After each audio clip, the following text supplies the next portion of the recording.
Hi everyone, আসসালামু আলাইকুম। কেমন আছেন সবাই? আশা করি সবাই অনেক ভালো আছেন। আমিও আলহামদুলিল্লাহ অনেক ভালো আছি। আজকে আমি যেটা করব সেটা হচ্ছে কলিজার সিঙ্গারা। আমাদের সবারই খুব পছন্দের একটা স্ন্যাক। তো প্রথমে আমি যেটা করছি যে আলু ছিলে নিলাম, তারপর পেঁয়াজ কুচি কুচি করে কেটে নিলাম, কারণ কলিজা সিঙ্গারার জন্য অনেকখানি পেঁয়াজ লাগবে। আমি কলিজা ভুনা করার সময়ও ইভেন আমি যখন আলুটা দিব, মানে আমি দুই ধাপে পেঁয়াজ দেবো।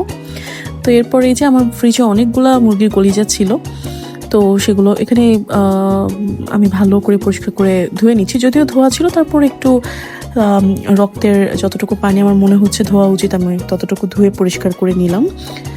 আর আমি আসলে না এই ভিডিওটা প্রায় সপ্তাহখানেক আগে করা, কিন্তু আমি ব্যস্ততার কারণে আমি পোস্ট করি নাই।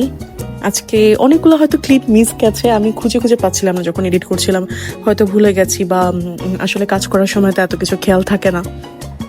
যাই হোক, এটা আমি ভালো করে একদম ক্লিন করে নিলাম যতক্ষণ না পর্যন্ত পানি পরিষ্কার হলো। এরপরে তো শুকনো মরিচ দিয়ে দিব বেশ কিছু, কাজ আমার কাঁচা মরিচ ছিল না বাসায়, আর শুকনো মরিচের গুঁড়াও শেষ হয়ে গেছিলো। তো প্যানের মধ্যে ফার্স্টে আমি যেটা করলাম যে তেল নিব।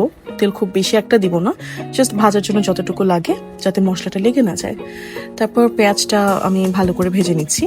এরপর দিব হচ্ছে বাটা মশলাগুলো, আদা বাটা, রসুন বাটা, পেঁয়াজ বাটা। রসুন বাটা আদা বাটাটা একটু কম মনে হচ্ছিল বলে আমি সেকেন্ড টাইম আবার একটু দিয়েছি।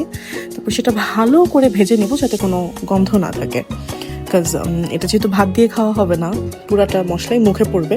তো যদি একটু মশলার কাঁচা গন্ধ থাকে খুব বাজে লাগবে খেতে। এরপর আমি গুঁড়া মশলা দিয়ে দিচ্ছি, হলুদ আর ধনিয়ার গুঁড়া। সাধারণত আমি হলুদ আর ধনিয়া গুঁড়াটা ইউজ করি না, মানে ধনিয়া গুঁড়া আমি ইউজ করি না আমার রান্নাবান্নার ক্ষেত্রে, বাট আজকে দিচ্ছিলাম প্লাস কলিজা যেহেতু একটু ফ্লেভারফুল হলে ভালোই লাগবে। তারপর দিলাম হচ্ছে গরম মশলার গুঁড়া। এরপর দিয়ে ভালো করে নেড়ে চেড়ে আমি দিয়ে দিব কলিজাগুলো। তারপর ভালো করে আবার মশলাটার সাথে মিশিয়ে আমি ঢাকনা দিয়ে ঢেকে রেখে দিব কষানোর জন্য, অ্যান্ড আস্তে আস্তে তারপর আমি পানি দেবো।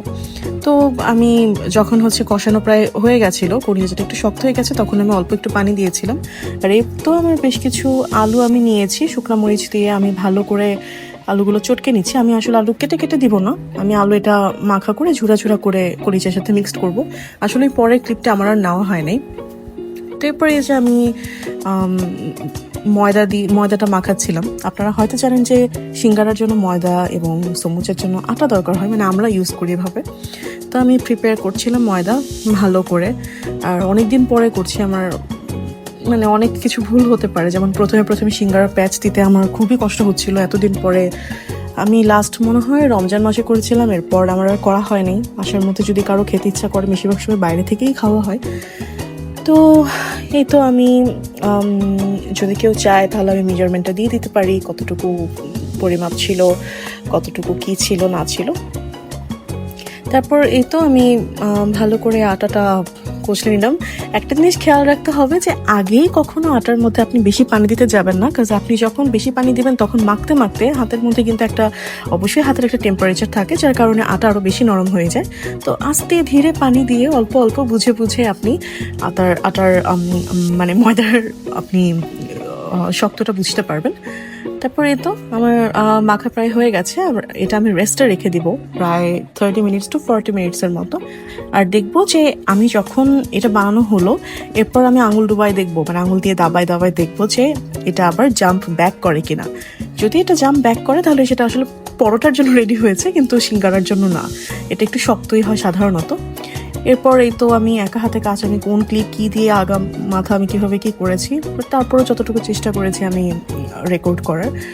তারপরে এই তো আমি একটা করে বানাচ্ছি রুটি, দেন মাঝখানে কেটে দুটা করে সিঙ্গারা আমি রেডি করছি, কারণ বানায় রাখলে তখন দেখা যাবে যে ঘেমে যাচ্ছে, যেহেতু এমনিই গরম।